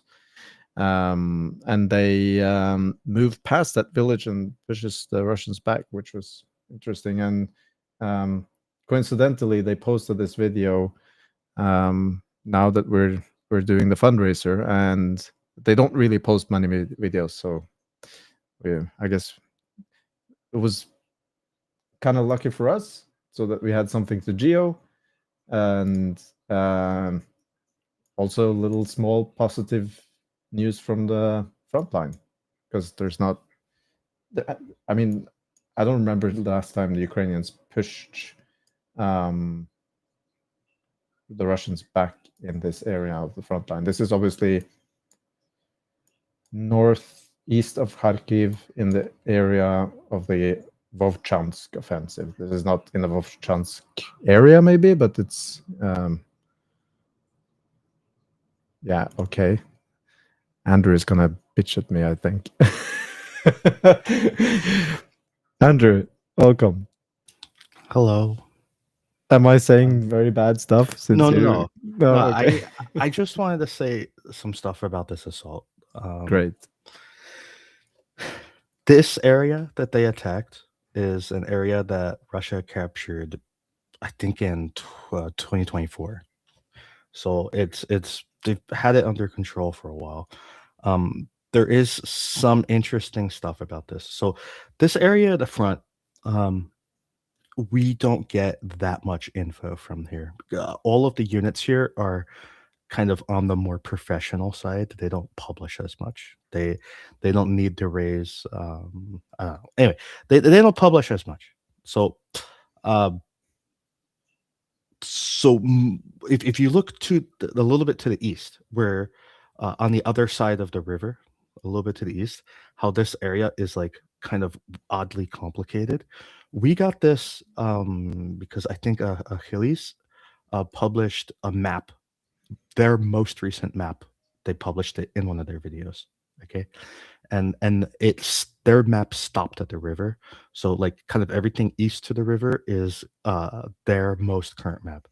Now, Khartia, they published to the west of the river, and what Khartia published was quite different than what our most recent info had. And our info is old, like from early 2025. We've had like almost no info from here since then. So Khartia was saying that they had captured the town already, and we didn't know that. And we don't know how far east they captured because the map that they gave kind of stops right here. So, but they said they had captured that town already, and this attack wasn't really on the town; it was into the forest.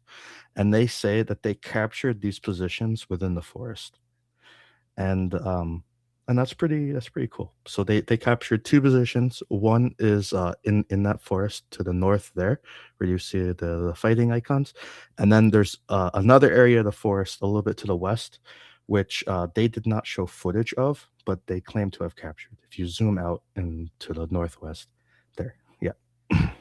So those are the two positions they claim to have captured recently, and they're aiming to push Russia out of here. If you go back to like 2024, which I'm not telling you to on the map, but Russia, they marched infantry down that valley between those two big forests. Like they went to that lake and then marched down the valley and got into these towns. So Ukraine is kind of like, and that was their initial attack. It was like the kind of a big deal, and it had some pretty epic footage because they did not march peacefully down that valley. It was like Ukraine was hitting them with everything. I feel like they took like 50% casualties walking through there. But anyways, Ukraine is now moving up, like clearing that western forest there, and I imagine their goal is to take control of that valley and then maybe hop over to the other forest. And I feel that if Ukraine captures these two forests, then Russia can't hold anything in Ukraine in this area because they'll be pushed all the way back to the border, I imagine. So this attack here is kind of a big deal. That attack icon in the valley might actually be the video I'm talking about. You see the little dude. Yeah, you see it? They were like marching down. You see it, like these columns, and Ukraine was just like pounding them with like everything they had. It was quite the video. And yeah, that was a video that came directly from Constantine's. Constantine's friends were filming that back then. Anyways, Yeah, and that's just what this attack is actually pretty important. what do you think that speaks to the rest of the Vovchansk pocket, as it's been referred to? Well, there's the western side of the river and the eastern side of the river, and they're kind of separated by the river. It's kind of hard to cross because it's like marshy, terrible land.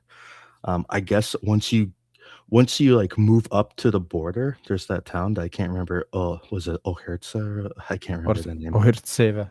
Yeah, that might be more useful in crossing. But that's like Ukraine's nowhere near that at this point. So, yeah. So the areas to the east of the river is kind of like a different beast to deal with. But clearing the area to the west of the river is cool. Also, just add, there was a video today. I don't know if it's published already anywhere. Of basically how Vovchansk looks after constant bombardments. So it was a really interesting video to see. Maybe I can even provide it. In that it doesn't exist anymore. Yeah, it doesn't really exist. It was deleted? Was it a Russian video or what? No. The city doesn't exist. The city, yeah. It's just flat. It's like a plain now. Yeah, I just thought for illustration, this is just since January, and that's pretty much been every month since they launched the invasion. Yeah, they've just been pummeling the city. Yeah, I mean the city is now totally captured by Russia. They've moved south a bit now, and but yeah, the the most recent on the Vovchansk side is now they're attacking Vilcha, and they initially had like a foothold in Vilcha, and then they're kicked out, and it's kind of hard to tell what exactly is going on because we constantly see both the Russians and the Ukrainians attacking position like opposite positions, sometimes like literally houses next to each other. So I don't know if like it's literally house to house fighting in Vilcha, or if they're like trading, like going back and forth. Yeah, those houses in the yellow area is kind of brutal. I don't think Vilcha really exists much anymore either. Yeah. You'd be surprised. I think it's doing better than you'd think. I think it's because like it's kind of like smaller houses, you know. they've survived the damage a little bit better. Also, a lot of that shelling, a lot of those airstrikes were rockets, like the small rockets, not big stuff usually.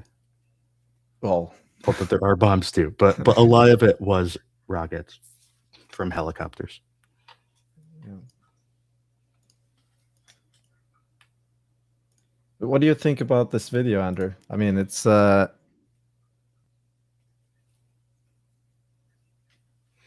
Now and then, so it's pretty cool. Yeah, you should not show the end or the middle. No. There are hits. But- oh, this is one of the hits. Uh-oh. Okay, skip that. But I mean, they're engaging in pretty crazy infantry fighting. There was a little bit of the motorcycle advance, but most of the video is showing them running around, and they're taking Russian artillery fire, by the way. I think that's more so drones, no?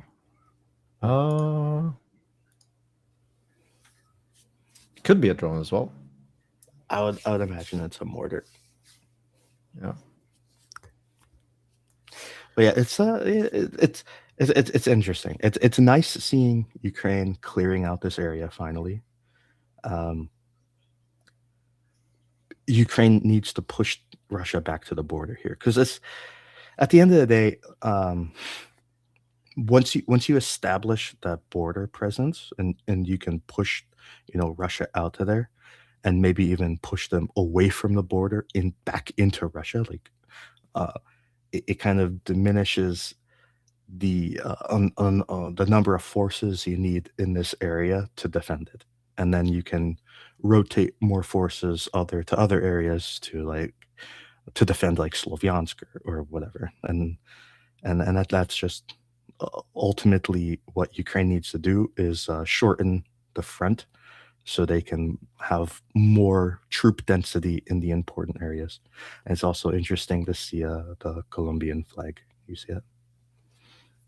Yeah, from what I understand, in Ruch they have some companies that are exclusively Latin Americans, and then they mix those into the operation by having commanders that can speak Spanish, which is, I think, very interesting. So they can speak both Ukrainian and Spanish and direct them to successfully actually work together as a one unit, which I think that approach is so much more interesting than and probably much more successful than the whole international legion approach. I guess one thing that was surprised for during this assault, I didn't see a lot of Russian drones or like the ability for Ukrainians to actually push in that far with like motorcycles or infantry. Because recently we have noticed a really big increase on Russians targeting Ukrainian infantry specifically. That's true. This is what Vovchansk looks like. It just doesn't exist anymore. And this is like the industrial area, made like huge concrete buildings with very, very thick walls. Like these were walls that at one point Ukraine was firing howitzers into the walls, and the shells were just like bouncing off. And now it's gone. That's how Russia captures cities most of the time.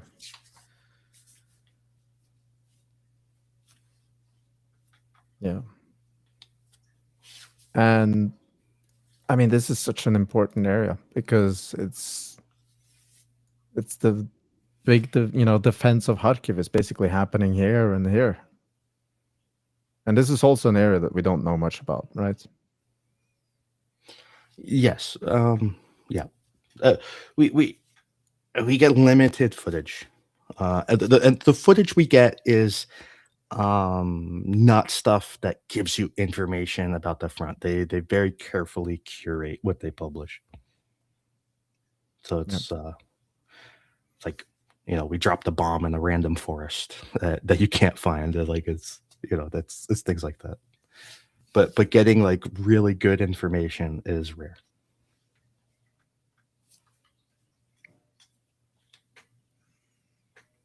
Yeah. I think there could be more geolocations from that video. I'm just gonna bait Belitz here. I think 8 minutes deserves more geolocations than this.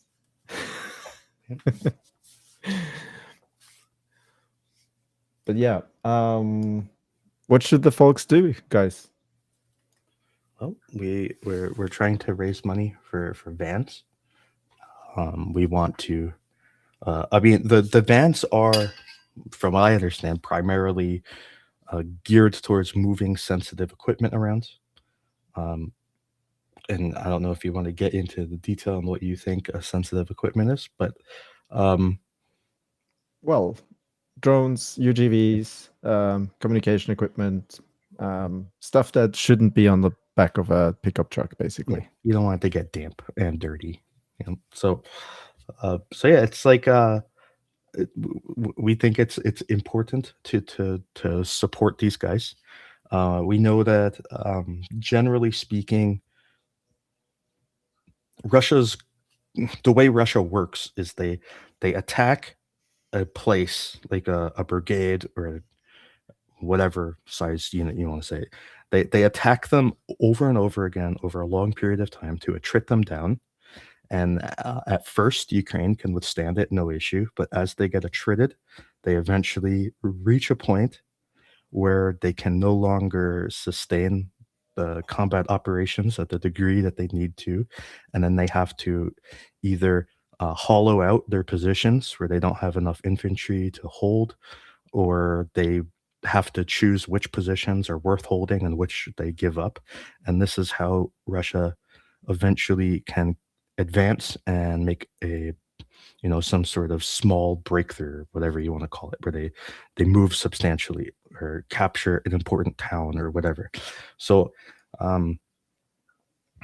instead of trying to put out fires once they're burning, it's much better to give the units that are doing well and holding these positions the resources so that never is a fire. They don't get attrited to the point where they end up losing positions, and instead they can just keep defending. And that's kind of, my motivation towards wanting to help these people. Because right now they're doing a good job. They're holding everything that they're supposed to and advancing. So I think that should be rewarded. Yeah. And also these guys they're not necessarily very famous in the West.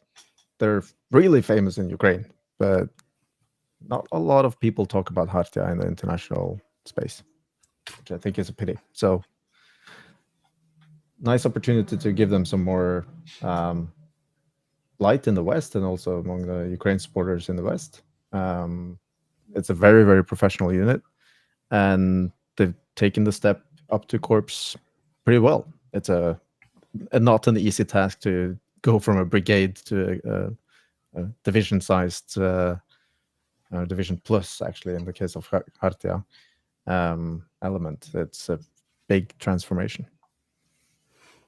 Yeah, and their history is interesting in so many ways. They start out as a all volunteer force. They are part of the major counteroffensive to recapture most of Kharkiv. They're up there like helping in Kupiansk and all these areas, capturing tanks along the way and delivering them to like the 92nd and things like that. So they were there the whole time. They've expanded and pivoted in different ways. They're an oddly liberal force. They have like a lot of women, a lot of international forces, troops. I think they're just overall very interesting. You're going really far back in time, but yeah, they're a very interesting force. They've integrated so many different weapon systems, different ways of doing things. They have lots of UGVs, lots of the heavier drones, etc. It's just a lot of cool stuff going on. Yeah, this was their major push. It wasn't obviously just Khartia, but they were really an important part of it. Yeah, they were doing a big thing back then. The map was very different back then. It's interesting. This is the artillery fire? Yeah. Oh, Yeah. cool. Trip back memory lane. Yeah. Well, the way you can support us, you can find Andrew's profile on Twitter, or you can click the link that is in the comments. I guess, how do I find it? Yeah. We are pushing 30% of the fundraiser. Where did that go? It's literally that. It's literally the pinned comment. Okay. Yeah. I think we're pushing 30%. This is added like donations that is not from PayPal. So we have some road to go. We need all the help we can get, sharing the fundraiser and also your small and big donations. And thank you so much to everyone that already donated. Yes, thank you very much. Great. Thank you. Have you guys back on the stream. Thanks for having us. Okay. I saw a question for Colby. Are you with us, Colby? I'm here. Yeah, so Robin is asking, did the concentration of air defense around Moscow tell us anything about how much air defense Russia has left? I think Brian probably is a better place to answer that question than I am. Certainly Daniela, if he was here. Obviously, Daniela has been focusing a lot on this question lately and has been doing a lot of very good research and publishing that research on our website. So if you haven't read that yet, I would encourage you to do so because it answers a lot of these questions about the degradation of Russia's air defense network across the country. And so I would just say broadly that looking historically, Russia's strategic depth has been an asset for them, but now is a bit of a liability because they just have so much territory that they need to defend the airspace of, and they just don't have enough assets to do that. So the more Russian air defense around Moscow, the better from Ukraine's perspective, because it means that there isn't as much air defense on the front line, and there isn't as much air defense defending various different strategic targets within Russia, whether that's the energy infrastructure, export terminals in particular, or just other strategic targets, defense industry, and otherwise. So it's a good thing if Russia is concentrating their air defenses around Moscow to protect that, because it opens up other targets for Ukraine to strike. And we can see that the Ukrainian strike campaign has been relatively effective, all things considered. Could be a lot more effective. They're doing the best they can with what they have. but it could be even more effective if they got more financial support for their own the Ukrainian MOD's own domestic missile programs, and also obviously there are still capability among Western countries to provide certain systems that haven't been provided yet. So those are important things that still need to be done.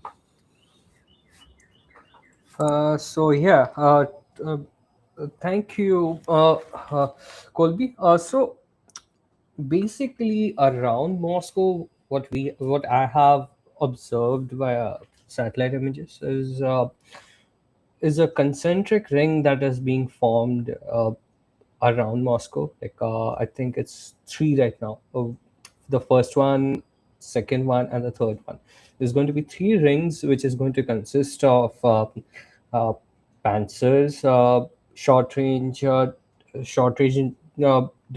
what's it called? Short range ADS systems, and S300, S400 batteries. The S300, S400 batteries are going to be guarding the outermost circles, and then it's going to go to systems like Tor, Shilkas, or whatever they have in place. But yes, in the recent days, we are seeing that another circle is being formed, which is going to just consist only of S300 systems and some EW vehicles as well. So they're trying to protect Moscow the best they can. And I have no clue to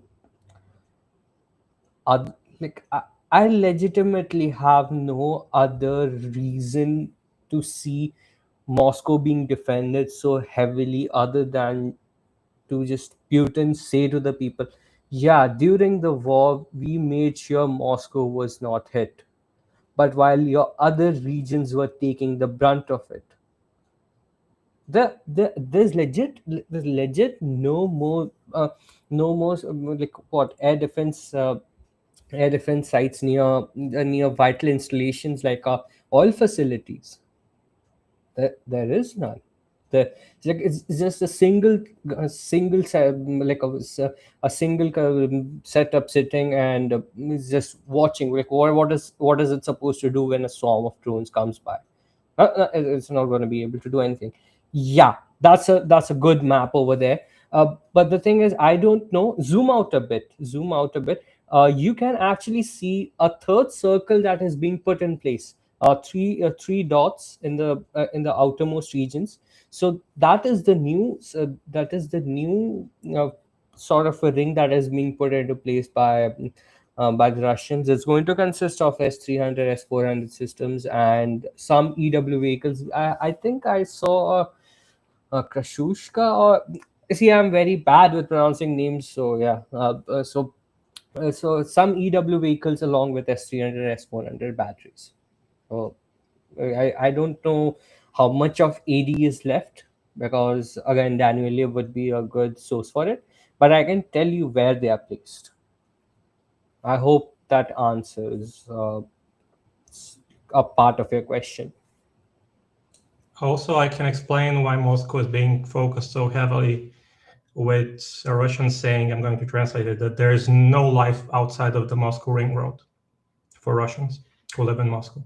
They don't care about the rest.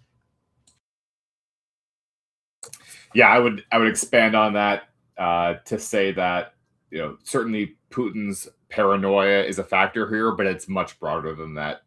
To Stanimir's point, Moscow just has supreme importance in the Russian political sphere, far beyond Putin's own personal beliefs and Russian strategic doctrine as it relates to Ukraine is putting an awful lot of emphasis on preventing counter value attacks, because the regime, even if they are suffering tremendous losses on the battlefield, they view it as more psychologically damaging to their war effort if Moscow were to be taking the same sort of daily incoming strikes that they are waging against Ukraine and Kyiv. So that these factors explain why there's so much being invested into Moscow at the expense of some very, very, very important other things that should be getting more attention, namely their export terminals. Also Yeah. here, sorry. Okay, go ahead, Stan. Yeah. Also no problem. here, I would point out to something that we didn't mention last week. For example, the pumping station that was hit, its facilities that were damaged, the large fuel tanks, they were actually used for compounding oil, which is a process where you mix different blends to produce an oil with specific qualities, and that is how they get the Ural oil that they need for export. That is how important that site was, and it wasn't protected, and it's now being hit repeatedly. And those tanks are irreplaceable for the next 12 months. And that's a significant problem for them down the line, because they have to do compounding of oil at a different spot, and they have less facilities to do that. And along with the entire like, let's say, but we have watched Ust-Luga go up in flames. Stan, Primorsk as well, right? Primorsk as well went up in flames. So Yes, but so your most two important Baltic ports just got hit, and you had no air defense. You just had nothing, because everything is concentrated towards Moscow, because you want to keep that image that during this war we did not let any Ukrainian drones or Ukrainian strikes go into Moscow. That's what he is worried about. That's what Putin is worried about. That's the entire image that he's trying to show everyone. But in reality, when your important facilities like ports, airports, like we discussed today, your entire airspace is going offline, I think Moscow should not be your priority anymore. When it should be moving to important facilities, which Russia is not doing at all. like I said, the world ends at the border of the Moscow Ring Road. Yeah, I mean that like makes sense, like because we are literally watching, these are concentric rings that are being formed around Moscow. You don't see, sir, anything like that around near these ports. You don't see that. He frankly doesn't care. Your ports get hit, sure, but with the Russians will put it back in action. The government is gonna make money. They don't have to care. They just have to sit in their air conditioned rooms. Yeah, like you can see this. But zoom into like a Primorsk over there. It should be near. It should be up above. Primorsk over there. Ust-Luga. These are sites that are hit, though, just to make that clear. Okay. So, like you can see, it's just stuff in Sevastopol. There was a build-up during Sevastopol because that was being used as a primary port for the Black Sea fleet, and now with it being moved to Novorossiysk, sites over there are being hit as well.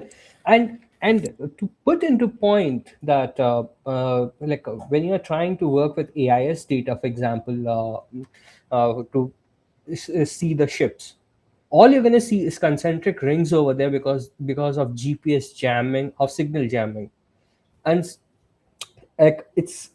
you need to protect your most important facilities, not look good in front of people. It's a very big flaw that is being seen in the Russian plan, and I don't think that's going to change because how their mentality works. I just want to say about this strike map that this isn't exhaustive, right? So we can only track what can be geolocated. So if Ukraine blows something up, but there's no visual record of that happening that we can verify the location, then we can't put it on the map. So that's just important for the audience to understand that there's sort of a selection bias, right? And so Ukraine is striking things that are not going to be, like Russian air defense assets are being struck, and it's not captured on this map because there's no record of it. So it's incorrect to assume that Russia isn't protecting these other these targets, the energy infrastructure. There absolutely is air defense around them, but it's nothing like Moscow, as Brian was saying, right? Like there's no 3 concentric rings of air defenses. The protection that Moscow has is unlike anything else, and so the air defense assets that are available to protect all of the other strategic infrastructure, regardless of what it is, whether it's energy or defense industry or otherwise, it's not on the same level, and it's not really up to task. So Ukraine is therefore been successful because they can penetrate that those air defense networks. They can destroy some of those air defense networks, and so the Ukrainians have gotten pretty good at generating their own complex raids to get around or to neutralize and get at the ultimate intended target in these raids that they're executing on Russian strategic targets. Because the Moscow ring, like if you have like an Erlend satellite up, or maybe a Erlend plane up, when those things turn on, it's gonna be like watching a flash. You're watching something, and suddenly you go into light mode, or a website has a light mode when all your browsing is dark mode. That's how these sites light up on Erlend satellites that are present, and the data of that is being shared with Ukraine. That's how they know these sites are being moved around, because you do have the ability to take imagery of every site, but that does not mean that you're going to sit and watch every site. And for example, let's say S300, S400 batteries, they can move after some time, and then you have to play the guessing game of where it is. But Erlend satellites, the moment the radar turns on, you're gonna see it. Like it's gonna light up like 4th of July in that region. So yeah, I mean, the map that Erlend showed is just the tip of the iceberg. There is a lot more being hit. There are some where radars are just hit and just renders the entire battery useless, because they do not have any kind of replacement radars for them. So yes, it does happen. Last question for you, Colby. Ukraine currently builds ballistic missiles, namely FP7 and FP9, I think. How would you rate the ability of the Russian AD systems to intercept them? And that's from Thierry. I don't think we can really assess that question specifically yet, but I'll just reiterate that I do not have a very favorable impression of any of the things made by Firepoint, and people shouldn't put tremendous hopes into them. Ukraine has a high-low mix. Most countries are moving towards a high-low mix in munitions procurement and employment, and things made by Firepoint and other private sector companies are very much the low in that equation. And as I've been saying, the Ukrainian Ministry of Defense's own programs, which you don't hear a lot about, those represent the high. And the reason why you don't hear a lot about them is because development on those is slow, because it turns out making a system that is actually really effective takes a long time and a lot of money, and is very complicated. And so when companies are saying that they can just, mass produce very quickly at cheap costs, large quantities of missiles or drones, there's a reason for that. It's because they're not very good. And Flamingo is a flying bus. And I don't think that these ballistic missiles are going to be very sophisticated either. So I wouldn't put a lot of hope into them. The S300, S400, certainly, even the systems in those families that are not specifically BMD optimized, so not even S100V, I would say that they are probably going to be more than capable of probably intercepting them. But again, Russia doesn't have enough air defense, so even if a system is capable of intercepting its reference threat, it can still fail at that mission if you generate a raid sufficiently well and the mission planning is very good. So you can still get through, right? And so they don't need to be perfect, but the the fact that they aren't very sophisticated is going to limit what they can do, even with having mass. This is why it's really important still for Ukraine to get external support, both in terms of complete all-up rounds from Western partners, and also getting financial and developmental assistance for their own missile program, so that they can bring those to maturity and get them into production. Yeah, thanks. And there was another question. Thank you, Stanimir, for pointing it out. From Kellen, are weapons purchased through Pearl still flowing to Ukraine, especially Patriot interceptors? Yes, Ukrainian government's been pretty clear about this, that it is still continuing, despite some various untrue statements that you'll see in the press. Countries continue to make new commitments to the program. Canada just made new commitments. Norway's made some new commitments. So there's still money being committed to the program, as Ukraine has requested, because they understand that it's still a very important program for them. And they do continue to receive things from it. So.